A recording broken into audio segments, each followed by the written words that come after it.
Hello, everyone. Welcome to Liam's Lyceum. I'm your host, Liam, aka Hemvar, and today I have a special video for you, actually, as I want to talk about Old English, which is one of the things I like to talk about. I don't actually talk about it that much on this channel, but um, and Merlin, actually, which I also don't talk about a ton. Merlin is something I'm a big fan of. I've watched it through all the way about 5 times, maybe. I think I'm on my sixth watch through right now. And I didn't watch Merlin until 2017 is when I first started watching it. So 5 years after it was off the air. But pretty much I realized as I kept on watching Merlin. So mostly after my skills with Old English had improved. In 2017, I hadn't even started college actually, and so um, my skills in Old English were pretty much non-existent. And then basically, more recently, I realized that sometimes in Merlin, when Merlin in particular, or when anyone, I guess it's really mostly just Merlin Morgana, when they say spells, they're actually speaking Old English. I noticed this while watching, and I was like, oh, that's interesting. Let me look this up, and I found an essay. I think it was actually a master's thesis, um, or at least a thesis by Ivana Radman. With the title is Old English Spells in BBC's Merlin. From This is from 2014 from the University of Zagreb in Croatia, and well, I just kind of wanted to go briefly over this. I found this online on academia. Uh, .edu where I was able to read for free.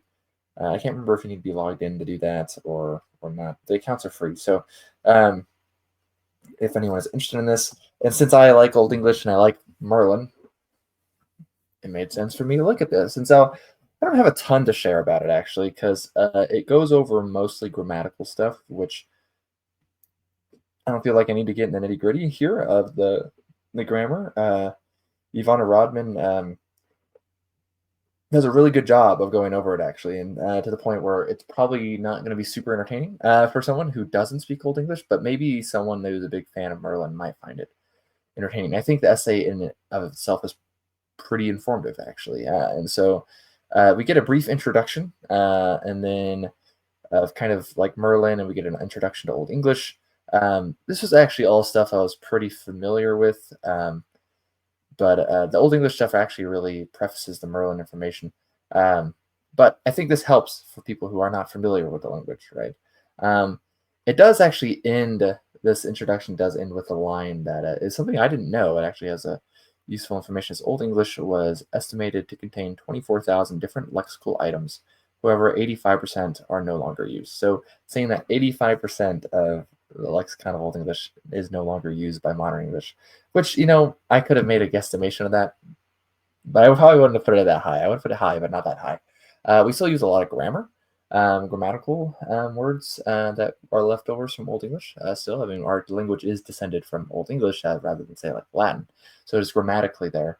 Um, but lexically, it doesn't have a ton of similarities, right? We have a lot of words that came via French, and then some Latin and Greek as well, and so now, a lot of the normal everyday stuff is still the Old English base, but you can tell once you get do any decent amount of uh, reading, or even not actually. In fact, if you just look at a text of Old English and you've never seen it or heard it before, there's a good chance you're not going to recognize a lot of it. Um, and the more you get into it, the more you're going to recognize that a lot of this doesn't actually survive into modern English. A lot of it does, but most of it actually doesn't. Um, so then we get kind of the intro of the Adventures of Merlin, right? And then we get this idea of how this Old English is in Merlin. Okay, so is the Old English actual Old English? And it is. There's actually a lot of mistakes, and that's mostly what the essay is going over. But in the Old English itself, but it's not just nonsense strung together, right? The Old English can be translated, um, and in fact, here I have the first examples um, that the author gives. Says, Be beada the artisan quickum. I command you to rise up to life. And then the incantation kumothodin, or come whirlwind, literally summons a whirlwind in the midst of a major battle. Whereas the spell bregdan on wild Gafuluk. Gavuluk. Move with a powerful spear. Enchants and empowers Lancelot's spear so that it may puncture the griffin's previously inviolable body. So apparently there are actually more than 300 spells used in Merlin, and most of these are from Old English. A very small amount of them are not. So we do have, for example, Dragon Speak, which you can kind of put in spells, is actually Homeric Greek, which I did not know at all. And then Irish like folk creatures, for example, like the Sidhe, they speak Old Irish, which is also very cool. But almost all of it is actually Old English. What's funny is that this doesn't really make much sense because I know this is a very fantastic version of the Arthurian legend in particular, but it's even in the show, right? They're fighting the Saxons. Well, who spoke Old English? The Saxons spoke Old English, right? Or the Angles and the Anglo-Saxons, right? And the Jutes and whatnot, right? Those are the people who spoke Old English. Arthur, if he did speak, he was a real person. He would have spoken some Brittonic dialect, like a late Common Brittonic, or like some early Old Welsh stuff, stuff related to Welsh rather than English. But it does fit, right, in a sense, right? Because most people aren't going to recognize it, right? And it gives a sense of just mystique to the story and to the show. What's just interesting about it is that they could have gotten that same mystique probably from going with Brittonic, right? And they didn't need Old English, but that's fine. It's not a big deal. They're not really trying to be accurate at all. In fact, the whole show is very just like amorphously in a place called Albion, which is obviously Britain, but it really doesn't seem to follow any geography of the place at all, and it doesn't seem to try, right? Nothing really is even tried to put into like a historical real world location. So it really doesn't matter in a lot of ways. Right. And the fact that it's got a mix and match of folklore and legends anyways, like Irish stuff, that's not Arthurian really. Right. And then you just have Irish stuff in it anyways, like the Sidhe, like I mentioned. So what's funny about the actual translations is while it is Old English and you can translate them, there's lots of mistakes. That's again mostly disagreeing inflections, right? Whether this is a word being in the accusative, but the preposition is telling us it should be in the dative, but still translatable for the most part. Some are a little bit more confusing, all right? But we also do have things like infinitives are used in place for verbs. They're used in place in over imperatives and subjunctives pretty often, where you would expect an imperative like it's a command, right? So you didn't expect the imperative, or you'd expect the subjunctive, and it's just the infinitive for some reason. I mean, you look a little bit at vocabulary as well, right? Like the last words actually that Merlin speaks to Arthur after he's already died. I guess that's not surprising if anyone knows Arthur and not watch the show, but he pretty much tells them rest in peace. In fact, that's what he says. He says in sibe yerest, which in peace rest, which is supposed to be like a rest in peace type of thing, which our rest in peace comes from the Latin phrase requiescat in pace or something like that, and which is where we get rest in peace, and peace itself comes from the Latin pax, right? But Old English has a couple words for peace, and there's another interesting note. In fact, before I get to that though, that Siba is where the word sibling comes from. Actually, it has this idea of like relationship, kind of, but it is used for peace in a lot of places. Or rather, one place it's used very often for peace, I should say. It does seem to be more of like in this relationship sense.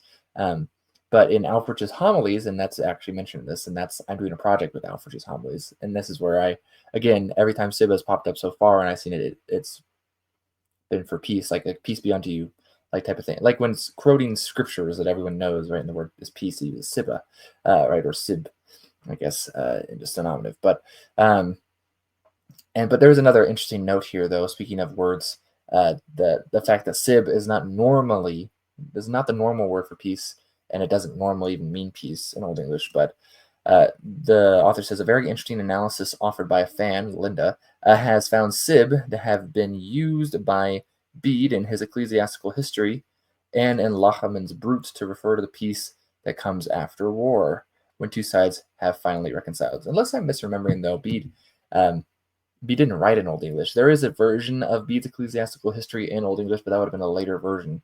I mean, unless I'm completely unaware of a version of that book, which I was reading today, actually, because as of recording this, it is the feast day of Bede. But that he was writing in Latin.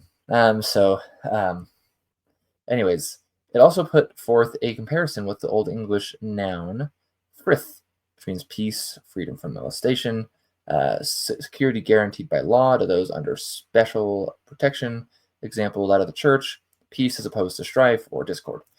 Frith is actually something you'll see in names like Chaelfrith or Frithidich, like Frederick. That's a Fred and is the same as Frith, right? So, and this inspired further research into neighboring Germanic languages, which has found them to employ a similar noun for the phrase "rest in peace," like German "Ruhe in Frieden." I don't know how to, as I said that correctly, but then Danish, Norwegian, Dutch, Swedish, Icelandic, they all use this word that is related to frith, Old English frith, which would be frith in modern English as well, but not really a popular word by any means.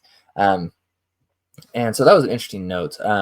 But the point of that is to say that that Merlin is using a unique vocabulary in some ways, right? And a lot of it is funerary, even as some of the stuff is said at people's funerals, right? It's like with the bale fires or whatever.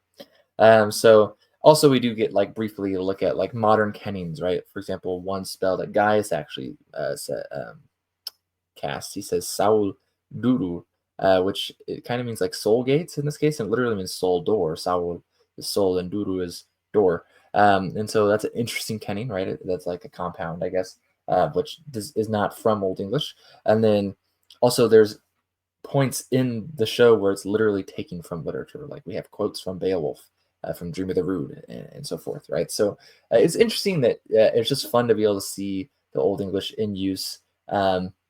I believe it was even mentioned at the beginning of the essay that Colin would be sitting and listening to pronunciation of how to say these Old English things, and apparently that was like one of the toughest things for him was these spells. And so I found that very fun. Again, the essay is like it goes very much into the grammar of things, which is not going to be everyone's cup of tea. In fact, for me, it's a lot sometimes. And I study the stuff. So, but I wanted to go over the table of contents real quick, which I probably should have done at the beginning. But there is a little neat table of contents. It has introduction, Old English, and a land of myth and time of magic. And then we have 2 methods. We have 3 analysis and discussion. So Merlin's Old English grammar, nouns, prepositions, adjectives, verbs. Then we have Merlin's Old English vocabulary, Merlin's Old English literature, one-word spells, unaltered spells, conclusion, and works cited. So it's about 50 pages, a little less than that, I guess, if take away like the intro page, table of content page, and the citations at the end. But it was an interesting one. So again, Merlin is speaking Old English for his magic, and it's supposed to be ancient stuff. Seems to go against logic, but it works well enough in the show, I think. So anyways, I just thought I'd share that. Link from Lyceum. I'll catch you next time.